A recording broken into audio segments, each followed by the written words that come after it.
अस्सलाम वालेकुम दोस्तों, मैं हूं होम्योपैथिक डॉक्टर तारिक और आप लोग मेरा चैनल देख रहे हैं रिपोर्टर होम्योपैथिक। दोस्तों, आज का जो मेरा टॉपिक है वो है खारिश, एक्जिमा पर कि एक्जिमा कैसे हो जाती है, खारिश कैसे हो जाती है। तो इसके बारे में मैं आज आपको बताऊंगा और बताने की कोशिश ये करूंगा कि इसकी अलामत क्या है और इसकी वजूहात क्या हैं और इसका इलाज क्या है। कोशिश करूंगा शॉर्ट लफ्ज़ों में बयान करूं कि जिससे आपको समझ में आ जाए और हो सकता है कि इससे आप अपना इलाज भी करना शुरू कर दें। लेकिन मैं आपको एक बात शुरू में ही कह देना चाहता हूं कि हमारी होम्योपैथिक दवाओं का कोई साइड इफेक्ट नहीं है। लोग कहते हैं कि अगर ये फ़ायदा नहीं करती तो नुकसान भी नहीं देती, लेकिन मैं कहता हूँ कि नुकसान तो नहीं देती लेकिन फ़ायदा हद से ज़्यादा करती है। हमारी दवाएं जैसे आप इस्तेमाल करेंगे, ज़बान पे रखते ही ये ब्लड में असर करती है और आस्ता आस्ता अंदर की सफाई करके बाहर तक ये उस मर्ज़ को उखाड़ के फेंक देती है, जिससे वो मर्ज़ बिल्कुल एवन और ठीक हो जाता है। तो आ जाए को वीडियो को स्टार्ट करते हैं। लेकिन वीडियो स्टार्ट करने से पहले आपसे एक रिक्वेस्ट है कि अगर आप मेरे चैनल पर नए आए हैं तो मेरे चैनल को लाइक कर दें, सब्सक्राइब कर दें और बेल की घंटी को ऑल पर प्रेस कर दें।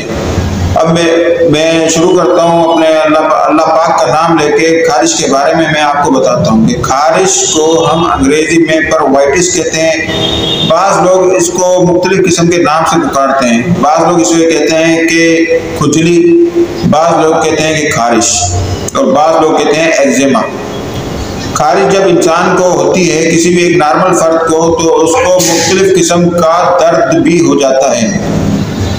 ज़्यादातर खारिश अज़ाए तनासल और मकद पर ज़्यादातर होती है। या तो ये चनूने कीड़े की वजह से होती है या फिर ये अज़ाए तनासल की वजह से हो जाती है। यानी इसमें खारिश का आर्जा, हमारा खून जब खराब हो जाता है तो खारिश इसके साथ हो जाती है। तो आप मैं इसकी वजूहात बता रहा हूँ, आप लोग सुनिएगा, यकीनन आपको बहुत ज़्यादा फ़ायदा भी होगा इंशाल्लाह।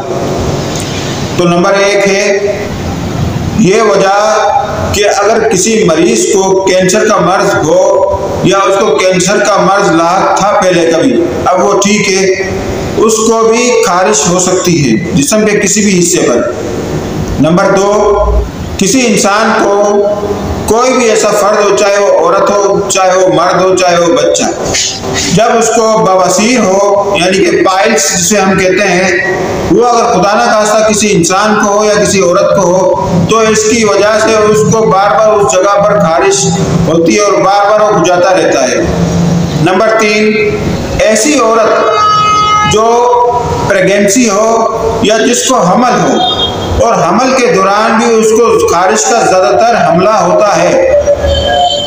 नंबर तीन, जिस इंसान को शुगर हो और शुगर की अलामत बहुत पुरानी हो तो हो सकता है कि उसको भी खारिश हो, यानी उसकी भी एक खारिश किसी न किसी पाँव पर भी हो सकती है, जिस्म पे किसी भी हिस्से पर हो सकती है।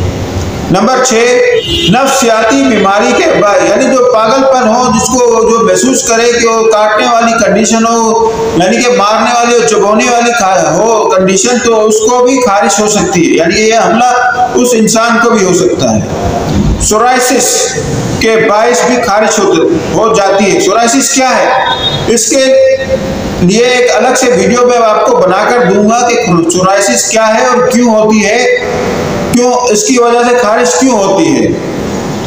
अब नंबर 7 की तरफ मैं आपको नंबर 7 के बारे में बताता हूं, जो औरतों के लिए है। वजाइना से इखराजात, यानी कि कोई पीपदार इखराज आ रहा हो या फिर कोई उसको लकोरिया हो, इसकी वजह से भी उसको बिल्कुल खास कर खारिश होती है और वो भी बहुत ज़्यादा खारिश होती है, जिसकी वजह से उसके असरात बहुत गंदे हों। लिकोरिया क्या है, यह मैंने अपनी गुज़िश्ता वीडियो में आपको बताया था कि लिकोरिया की वजह से उसको क्या होता है, लेकिन आज मेरा टॉपिक खारिश पर है तो मैं खारिश के बारे में आपको बता रहा हूँ कि उसकी वजह से भी उसको खारिश हो जाती है। और ऐसे कई अमराज जो उसके अज़ाए तनासुल पर होते हों तो उसकी वजह से उसको शदीद खारिश होती हो। अब नंबर 8 आप नोट करें, बाज़ मरीज को दस्त हो या कब्ज हो और वो इसकी वजह से दस्त आवर गोलियां बहुत ज्यादा इस्तेमाल करता हो, जिसकी वजह से उसके पेट पे या उसकी वजाइना पे या उसके आज़ाए तनासुल पर बहुत ज्यादा खारिश होती है, इसकी वजह से खारिश हो सकती है। अगर जिस मरीज के गुर्दे फेल हो जाए तो उसको भी खारिश होती है। अतः गुर्दे फेल हो जाने से वाला बंदा ठीक तो नहीं होता, लेकिन वो डायलिसिस पे जरूर ज्यादा चलता है, जिसकी वजह से उसको खारिश हो जाती है। किसी भी बैक्टीरिया यानी उसको कोई बैक्टीरिया जिस्म के अंदर पाया जाता हो, उसकी वजह से भी ये उसको खारिश बहुत ज्यादा होती है और बहुत शदीद होती है। जो शख्स नशे का आदी हो, मंशियात का आदी हो, यानी चर्स, अफीम या शराब, इसकी वजह से भी उसको ज्यादा खारिश पाई जाती है। मैंने अक्सर देखा है जो चर्सी होते हैं, जो अपने आप को इंजेक्शन लगाते हैं, इंजेक्ट करते हैं, उसमें भी बहुत ज्यादा खारिश पाई जाती है। ये खास अलामत है। और मौसमी तब्दीली की वजह से खारिश होती है। मौसमी तब्दीली क्या है? किसी को ये खुश्क खारिश भी होती है, किसी को ये तर खारिश भी होती है। लेकिन मौसमी तब्दीली की वजह से जो होती है, तो उसको जब सर्दी का मौसम आ जाए तो किसी को जिसको सोराइसिस हो, उसमें ज्यादा खारिश होती है। या जिसमें गर्मी की वजह से भी जिसको ज्यादा खारिश हो जाती है, तो उसमें मैं आपको चंद दवाएं बताऊंगा जिसकी वजह से वो खारिश का हमला हमेशा के लिए खत्म हो जाएगा। अब जो एक लास्ट पॉइंट है वो है मुख्तलिफ साबुन जिसमें केमिकल बहुत ज्यादा हो, उसके अंदर भी खारिश हो जाती है जब वो बंदा इस्तेमाल करता है। उसके चेहरे पे दाने निकल आते हैं, जिस्म के मुख्तलिफ हिस्से पे दाने निकल आते हैं, हत्ता कि उसकी लातों पे एक ऐसे छिछड़े नुमा जमा हो जाते हैं जो खारिश के बाल हो। बाज लोग अपने पाँव के बाल, या बाज लोग अपने जिस्म के बाल, या बाज लोग अपने टांगों के बाल गिराने से उसे खारिश हो जाती है।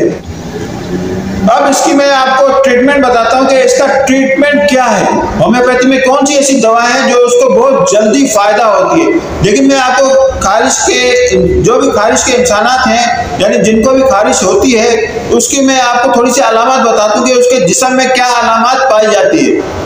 आप देखेंगे कि उसके हाथों पे या उसके जिस्म पे या उसकी टांगों पे, जैसे कि आपने थंबनेल में देखा होगा कि उसके पूरी टांगों के अंदर काले काले निशानात आ जाते हैं, जैसे छिचड़े, यानी उसकी जो खालें हैं वो लटकनी शुरू हो जाती है और खारिश कर करके उसका खून जर्द या काला हो जाता है, जिसकी वजह से उसके जिस्म पे निशानात हो जाते हैं।